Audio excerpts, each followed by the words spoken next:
Salut les amis, ça va? Vous êtes en forme? Le moral est bon? Alors aujourd'hui, c'est Pâques. Pâques, jour de la résurrection de Jésus. Alors pour l'occasion, je me suis mis une belle veste blanche. Je me suis rasé en mode beau gosse. Tout ça pour ne pas se laisser abattre, pour marquer le coup. Alors vous voyez, dans l'évangile aujourd'hui, c'est un évangile magnifique. C'est la course au tombeau entre Pierre et Jean. Vous savez, Pierre le vieux qui court très lentement et Jean qui est au taquet, qui va super vite. Et du coup, Jean arrive le premier au tombeau ouvert et vide. Mais comme il respecte le patron, il attend que le patron arrive. Le patron entre dans le tombeau. Là, lui, c'est intéressant, il y a une différence entre les deux. Pierre, il entre dans le tombeau, il voit les linges posés à plat et le suaire qui avait recouvert sa tête plié à part. Il voit tout ça et il constate. Jean, lui, il entre, il voit et il croit. Il croit que Jésus est ressuscité. Vous avez vu la différence? Il voit, il constate, il voit et il croit. Ce même décalage, cette même différence, on la retrouvera au chapitre 21 de l'évangile de Jean. Vous savez, où tous les apôtres sont allés pêcher pendant toute la nuit, ils ont galéré toute la nuit sans rien prendre. Et le lendemain matin, sur le rivage, voilà qu'arrive Jésus est ressuscité. Ils ne savent pas que c'est Jésus ressuscité. Et Jésus leur dit, jetez les filets, air de déjà vu. Alors du coup, les apôtres obéissent. Et là, qu'est-ce qui se passe? Pêche miraculeuse, les filets sont pleins à craquer.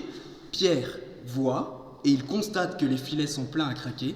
Jean, lui, voit et il croit que c'est le Seigneur. Et d'ailleurs, il criera « C'est le Seigneur ». Vous voyez le décalage? Qu'est-ce qui fait que Pierre, lui, il voit et il ne comprend pas tout de suite, et que Jean, lui, dès qu'il voit, il croit? Eh bien, c'est peut-être parce que Jean, il est appelé pendant tout l'évangile le disciple que Jésus aimait. Ça ne veut pas dire que Jésus n'aimait pas les autres, mais ça veut dire peut-être que Jean est en train de nous donner une clé de compréhension.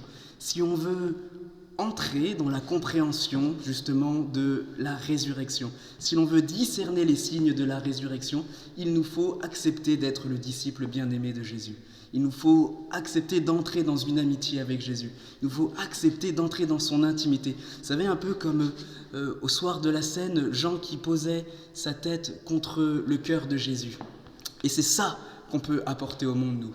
Nous qui sommes des amis de Jésus, c'est ça qu'on peut apporter au monde, c'est justement d'être capable de discerner les signes de la résurrection et de pouvoir dire aux gens, c'est le Seigneur, voilà la joie qu'il t'apporte.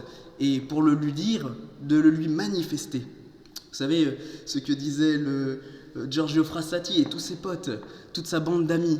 Il disait cette phrase très belle que je vous ai déjà dite, pour certains vous m'avez déjà entendu la dire, nous sommes peu nombreux, mais nous sommes délicieux comme des pâtes. Et ça, c'est énorme pour un Italien. Délicieux comme des pâtes, la comparaison, elle est extraordinaire. Nous sommes peu nombreux, mais délicieux comme des pâtes. Oui, comme chrétiens, on n'est pas nombreux. Mais il y a un truc qu'on peut apporter au monde, c'est cette saveur de la résurrection. Voilà la grâce que nous devons demander, nous baptisés, c'est de nous enraciner dans l'intimité avec Jésus pour pouvoir apporter au monde cette saveur de la résurrection.